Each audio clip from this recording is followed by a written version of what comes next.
Now, Yes.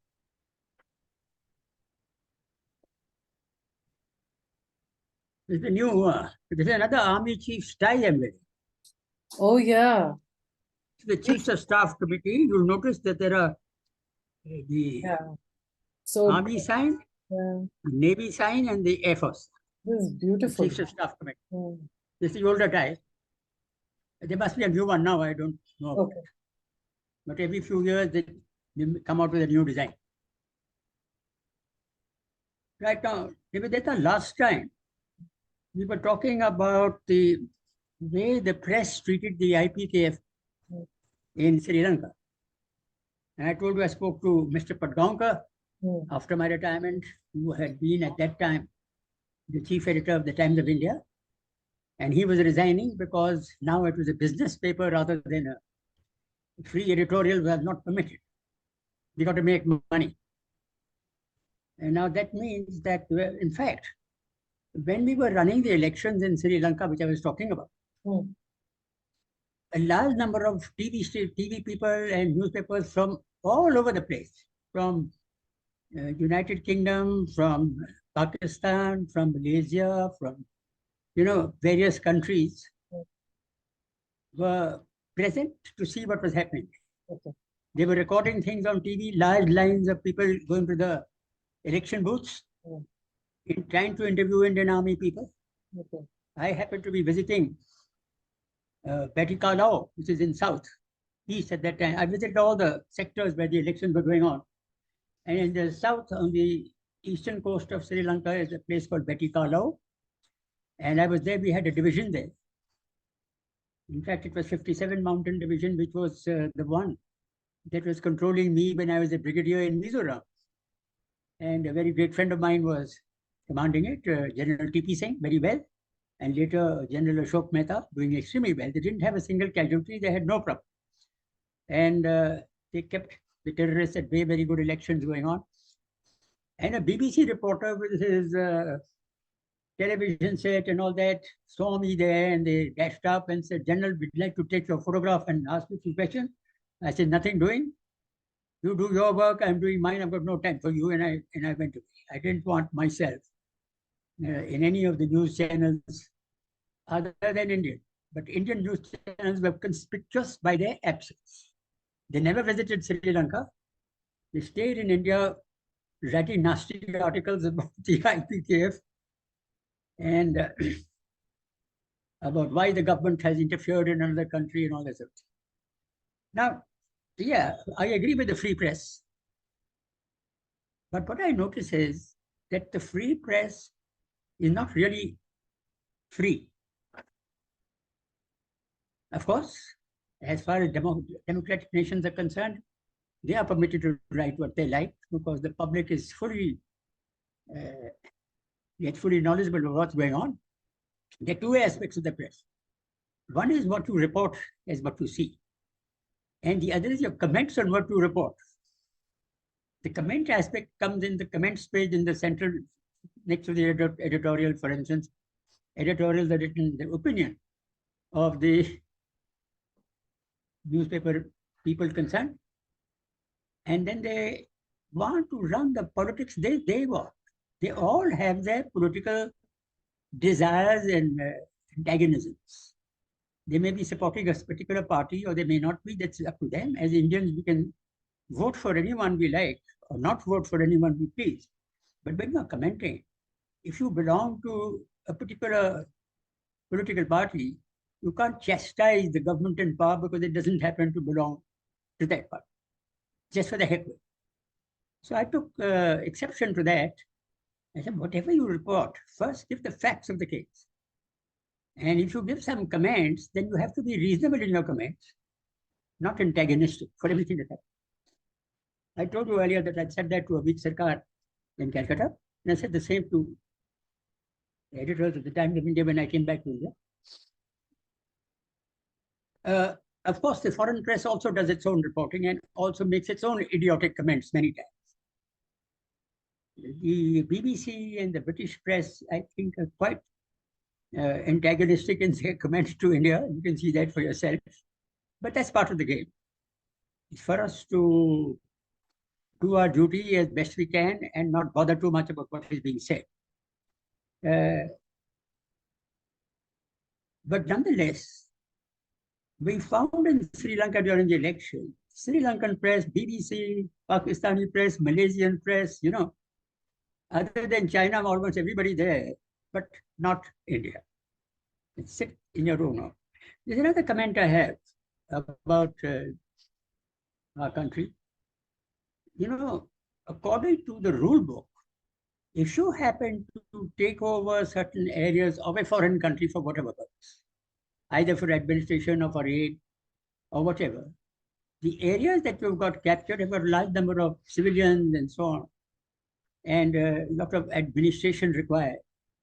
And the bureaucracy is supposed to send officers to take over that side of it so that the military is not required to govern and do military operations. Now, in Sri Lanka, since we had sent a number of military divisions, I think there were about 4 infantry divisions there, but perhaps the strength was more than that because we had more extra brigades with these divisions. Because in a counterinsurgency or counter-terrorism operation, you do require a massive number of troops. You really have to cover certain areas by occupying the ground and then doing patrolling from there. You can't have a small group trying to take on terrorists who don't recognize amongst the civilian population. Anyway, we had a large number of troops there. And since the Indian Army has gone there because the government has asked us to go there, that is the action by the government, by the country. So yes, when you make comments, if you have differences in views, you can say these are my different views, but you can't chastise the military for having gone there, though we went there on our own, we didn't do that. Now, when you're conducting military operations, the occupation of certain areas, like we had occupied certain areas in Sri Lanka, they require administration. I'll give you an example of the Jaffna town. It was captured during my predecessor's time after many casualties. General Sundaji was the chief, and despite having about 1,000 or 1,200 casualties, we managed to occupy that town and the Jaffna fort. Now, there's a large civil population of it. And I noticed that to administer a population, especially after a conflict, what happens in that town? The waterworks is not functioning, the electricity is not functioning, the schools are not functioning, there's chaos in the streets, right? There's criminality because people are looting houses and things, right? Then people have no banks and no money because the money has been taken away by the Sri Lankans when the terrorists took over that town to the treasure chests in Colombo. And with the result, there was no money there. And when the terrorist organization is running that town, they are running by the gun or by a rule of order, shall I say, but there's no administration of the people, nor are they bothered. So I must give it to General Sundaji, my predecessor. He selected a brigadier called R.I.S. Kellon. We call him Risky Kellon. He's a Sardar, a very efficient officer from the infantry. And he was made town commander. So when I took over, I visited this town. At the Jaffna Fort, I visited his headquarters. And I found it extremely well organized. So he told me that they had a problem in the administration of this town. They wanted engineers and things to start the waterworks again.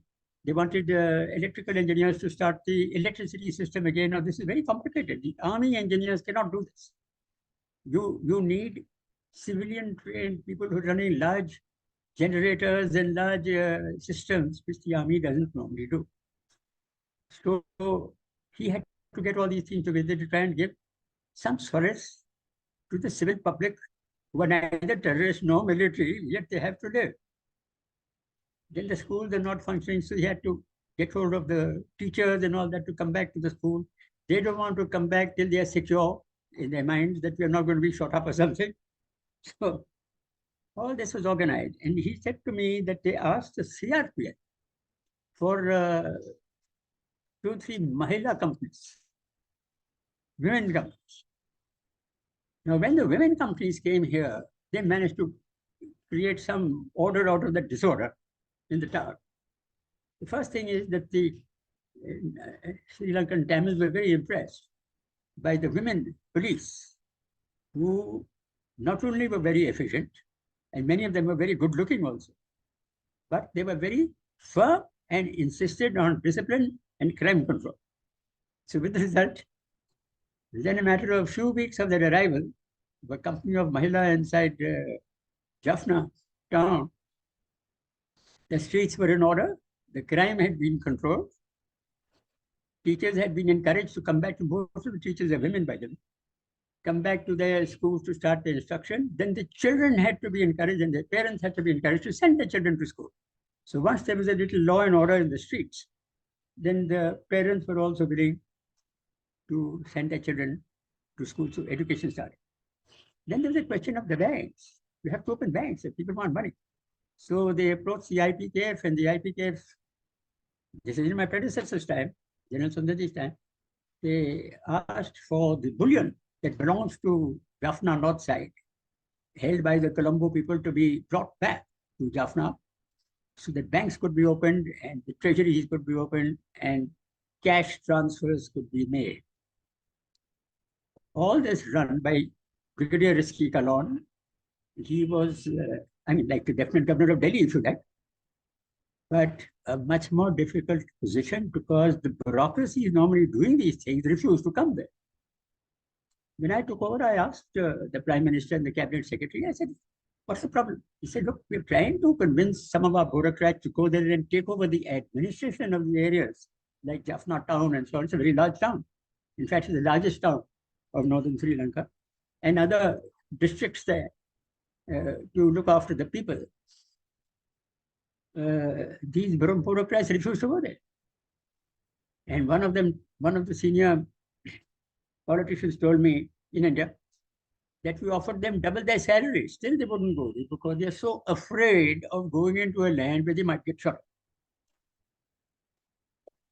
We have to correct that. Because if the military can put itself in the line of danger and having occupied certain areas like we did in northern Sri Lanka and eastern Sri Lanka, there's no reason why the bureaucrats should also come and administer the place. Rizki Karan did a very good job. And I found later that I gave a number of awards to some of these ladies who were functioning so well because they are very persistent, meticulous in their duties. For instance, in the eastern part of northern Sri Lanka, there is what is known as the Elephant Pass. There's a lot of water everywhere. The northeastern part of the Tamil province in the north, the sea is there, and there's a lot of inland lakes. There's a single road which joins the central eastern part of Sri Lanka to the northern Jaffna province. And that's a road and an embankment which is called the Elephant Pass. Large number of trucks used to come there. Now the terrorists had, as I told you earlier, these very good fuses and detonators. I spoke about it last time. Very high technology to, if you have an explosive, to make the explosive explode, you've got to have a detonator or a fuse or something like that. Fuse wires and detonators. So they had these, and we literally put out we still found that though we had controlled this entry from the Elephant Pass into northern provinces, still the terrorists were getting a large number of detonators and managed to blow up so many things, blow up bridges and culverts and whatnot. We put a Mahila platoon over there to check every vehicle. The vehicles used to come full of wheat and rice, requirements of civilian people, hay for the animals, you see, petrol, all that sort of thing. You find a truck full of this stuff. They would meticulously bring everything down and search the chassis of the trucks and pick up huge boxes of detonators. These were kept here. So we give them a few awards about that because they, I think, saved many lives by searching for and capturing the detonators. Now the election, as I was telling you, in Sri Lanka went on very well. In fact, I must tell you that the elections in the northern and eastern provinces, which were the disturbed Tamil provinces, was far more superior and a far higher turnout than the rest of the elections in Sri Lanka and the other provinces which are under the Sinhalese government. In the south of Sri Lanka, extreme south, western, south and west part of the island, there was a terrorist Sri Lankan organization called the JVP. Now, don't ask me what the JVP means. These are letters in Sinhalese, but they were known as the JVP. J for Jammu and V for victory and P for Pune, right? JVP terrorists. Now, they were ruling that whole southeastern portion. And Mr. Jayawardena, who was the president, he told me, we have no control over that area because they're Sri Lankan terrorists. They want to do their own thing. And they hated everybody who was not Sri Lankan, like, for instance, the Tamils. And they also hated those politicians who were trying to make peace with the Tamils. That's the Sri Lankan politics. That's why the threat to Sri Lankan politicians and military officers was not only from the Tamil terrorists, but also from the JB. Now, since Jayawardena was not going to stand for the election, we asked him, because many of the Tamils in the north would ask our army patrols, who do you think we should vote for? So we asked government of India, who do we vote for? See, because there are 2-3 parties standing for election. And we got the indication. It's a good thing if you vote for Jayawardena's party, because that is a party which is a little more friendly to India. But since Jayawardena himself is not standing, there is a person called Mr. Premadasa, who came forward to stand as president. So, all right. So, most of the people that asked us, we said, we think we should vote for Mr. Premadasa. And for the northeastern provinces, there are also a few Tamil leaders stood up, 3 of them. And we asked the government in India to suggest as to who do we encourage people to vote for, if they cast. And there was a person called Perumal.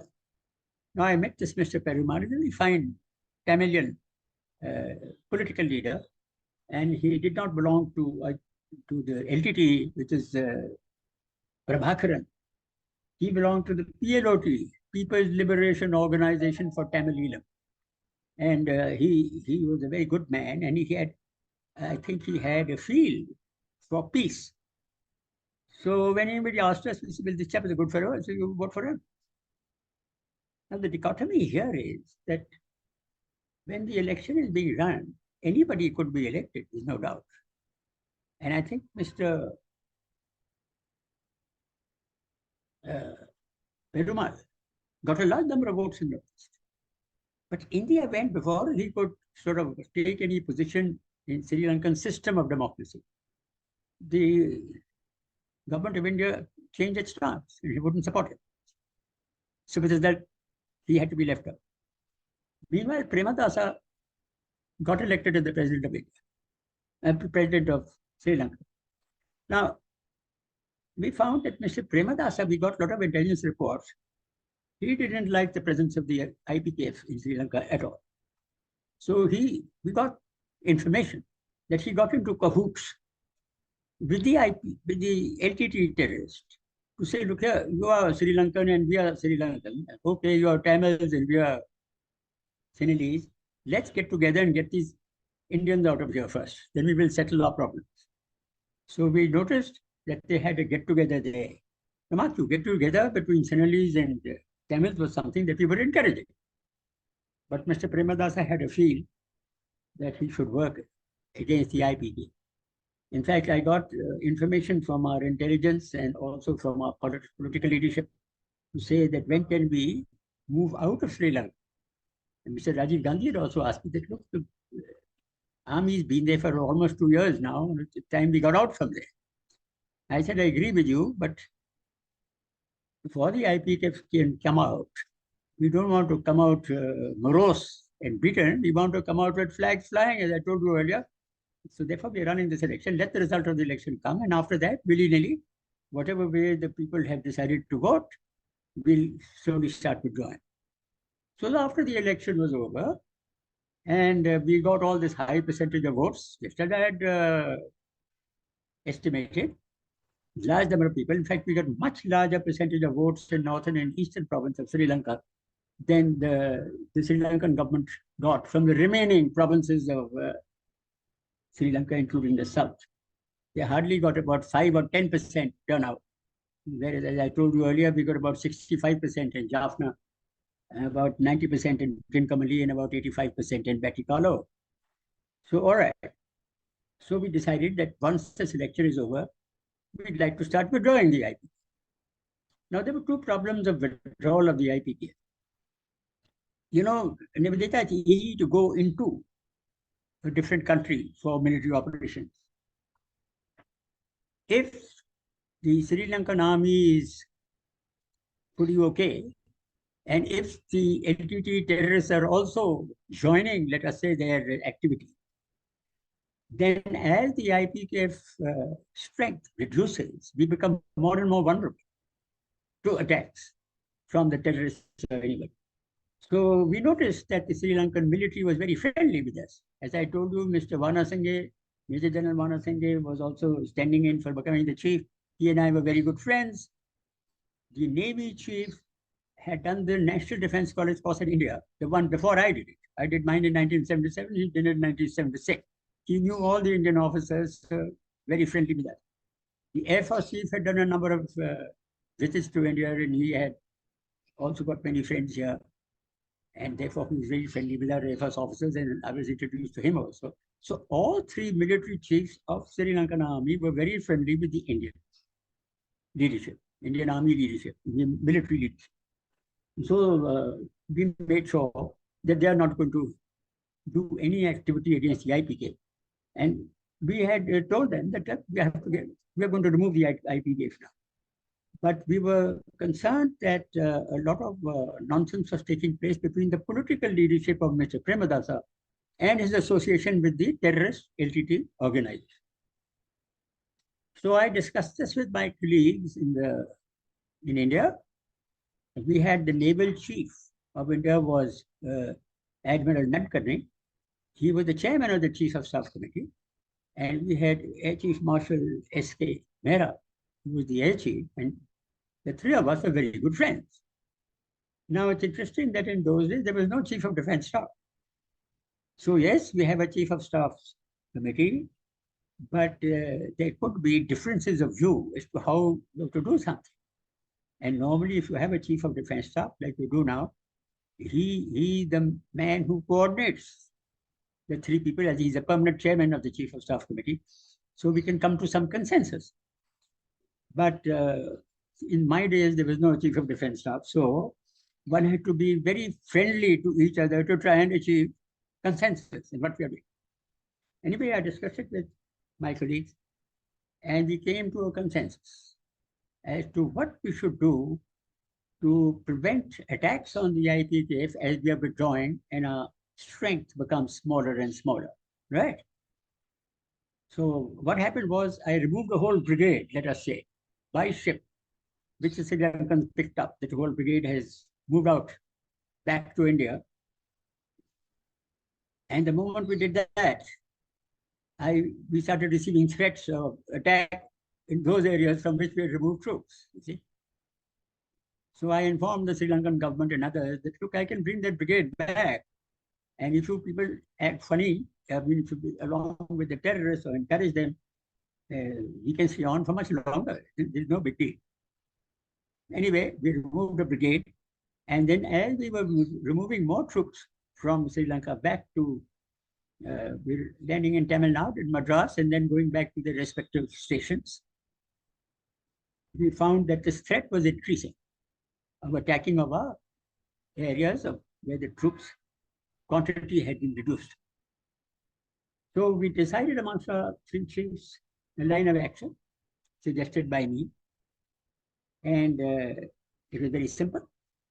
We said we have to threaten Mr. Premadasa and his government that in a nice way, that you have to support this withdrawal of the IPK, otherwise we will take military action against you, further military action. So we went to the parliament was in session, and Mr. Rajiv Gandhi was functioning from his office in the parliament building. So we sent word to the Prime Minister's Secretariat that we'd like to talk to him. So he invited us to his office in the parliamentary building. And three of us landed up there, and there were about 10, 15 others there. So I was the spokesman, so I was going to explain the plan. And I told the Prime Minister, I said, there are a large number of people here. These are top secret plans. And would you like to get rid of those who are not necessarily required to be present to hear these? The Prime Minister looked around. He said, they're all friends, General. Don't worry. They're all together. You don't worry. You can say what you like, and we are all here to hear what you say. So I said, now the plan is this. We have to put a force, military force, of Army, Navy, and Air Force to threaten Colombo in case things go wrong. Now, there's another factor which motivated us to make this plan. High Commissioner in Sri Lanka was a person called Mani Dixit. Now, Mani Dixit later became the Foreign Secretary of India. He's written a book on this subject. But when he's written this book, he hasn't said anything about the IPP. He has only spoken about his experiences in Sri Lanka. Well, he's welcome to do that. But he was under threat. So he came from Colombo back to the foreign ministry here with certain problems, that he's being threatened by the Premadasa government, that you Indian High Commission is working against our country, so we have to sort you out. So what Premadasa did, as the president of Sri Lanka, he had recruited 2 battalions from the JVP in the south. Now the JVP, I told you, is a terrorist organization of Senegalese. And the JVP was out of control. Now to appease them, they didn't have jobs. So he recruited 2 battalions of these people and positioned them just north of the Colombo town itself. 2 battalions. And he told Mr. Mani Dixit that, you better get out from here, because these 2 battalions are here. I can't control them very much. They're very aggressive sort of people, and they don't like the Indians. So now they are threatening that they'll come and bash up your High Commission, kill your argument. So the best is that you people go back to India and we'll talk about it later. So Mani Dixit got into a plane and came back here to consult the foreign ministry as to what should be done. So they came to some conclusions. And next thing I knew was he walked into my office. And he said, there's a problem. So I said, what's your problem? He said, I want training for some of our diplomats in Sri Lanka. I said, what sort of training? He said, pistol fire. So he explained to me this situation. He said, we have to defend ourselves. So the High Commission has a wall around it, but there's a main road outside, and there are about 40 officials inside. So they have imported 40 pistols from, in those days, what was known as Czechoslovakia, with ammunition. And they said, General, we want to train these people to shoot the pistol. I said, why do you want to train these people to shoot with the pistol? He said, because if the JVP people come and start attacking us, we can defend ourselves. I said, the JVP has got machine guns, automatic weapons, bazookas, mortars, and a large number of people who are aggressive with their bayonets fixed. What are you going to do to defend yourself with a pistol? I mean, you'll all be knocked out. So he says, what do you suggest? So I said, I've got something else, some other scheme working, and that's going to help you also. We'll sort this out. You don't worry about this. So he said, well, what should I do? I said, forget about this training. You get back to your High Commission and keep us posted, not only foreign ministry, but directly to the army headquarters, to say what developments are taking place there so that we can act. And we shall bring the army in your support. There's no question. So he said, all right. So he pushed off. Now, so when I went to the plan on Prime Minister, he said that the plan is like this. The Air Force will move a squadron of Mirage aircraft. It's a French fighter to Trivandrum, position them there, and to start with, he's going to do photo reconnaissance. Photo reconnaissance means the aircraft fly over Colombo and the areas around it, taking photographs. And we want to know the layout of the town, and we even want to know the layout of people moving. If photograph can take people moving also. So that if the JVP were positioned north of the two battalions based north of Sri Lanka, if they start moving, since every few hours we were doing a photo reconnaissance, you could pick up movement. So we said, all right. And I must compliment them. They produced huge photographs of the whole of Colombo, the office of the president with large windows facing the sea, and the road along which the JVP would advance, and their positions where they were sitting in Colombo, and on the High Commission where it was, is exactly the streets and roads that are leading to various places. So on that we could make plans. Then we had agreed between the three chiefs of India that the Navy will move the Vikrant. Now the Vikrant is not the new one that has been made, it's the old Vikrant, which has now been sent for breakup. So that aircraft carrier was moved to Cochin from Bombay. And in Cochin, they picked up about 2 battalions of infantry, which we had agreed to provide them. So the 2 battalions of infantry were on board, plus they've got ammunition and supplies. And in those days, their aircraft was the Harrier. The Harrier is a British aircraft. It's a fighter, but it can do a vertical takeoff and a vertical landing. He swings his engine downwards and the thrust comes accordingly, and he can rise up or rise down with it. So he can land on the aircraft carrier. So we had 9 or 10 of these Harriers there, functional, and they've got machine guns and missiles and things. So their task was to position this armada, this naval fleet, because when you take an aircraft carrier out, you've got 6 or 7 other ships, which are support ships and protective ships and all that sort of thing. So this so-called naval armada is a battalion on board, came about 10 or 15 nautical miles west of Colombo. Colombo is on the western coast of Sri Lanka. And they started doing exercises. Harriers going up in the air, practicing their dive bombing and things like that, coming, landing back, etc. Then we got a division, which we had in Bareilly.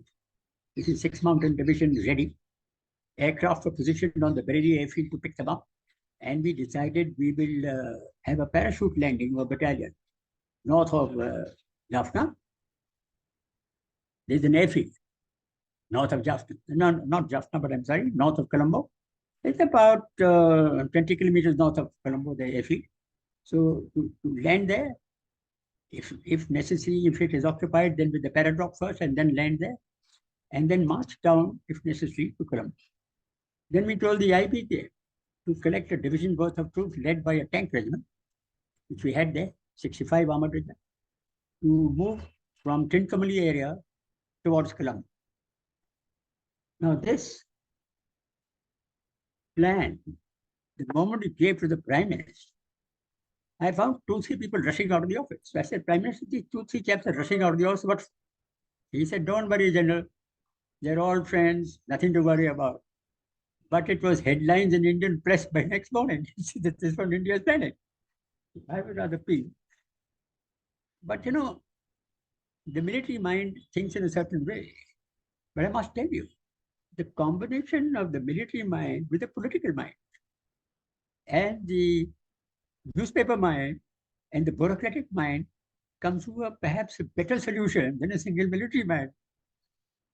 That's why a democracy seems to function better even in conflict than a dictatorship, right? Because there's a combined view of various things which look at every side of the problem, which the military mind may not have thought of. So what has happened is that when you publicize this in the paper, the Sri Lankans who read Indian papers got really the wind up, as one might say. They got very afraid. God knows what India is going to do.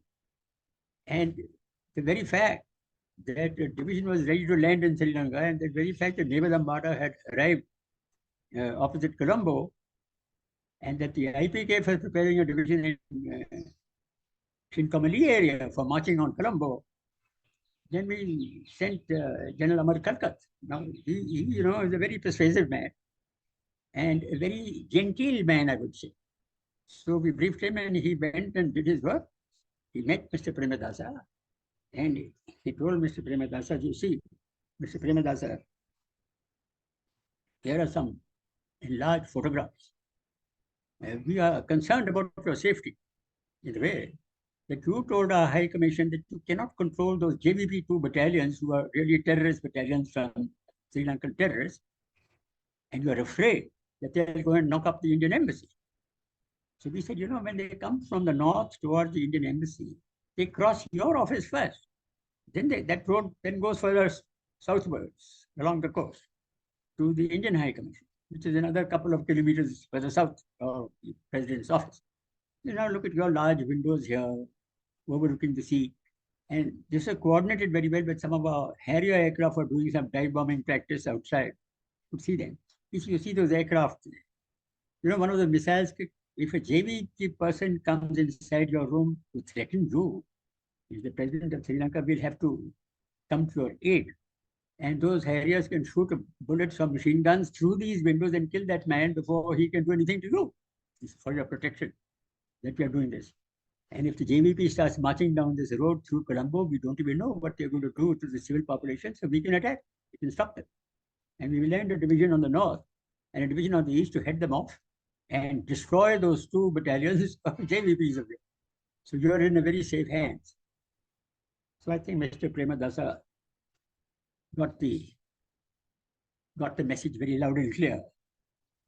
And all threat to the Indian embassy was stopped.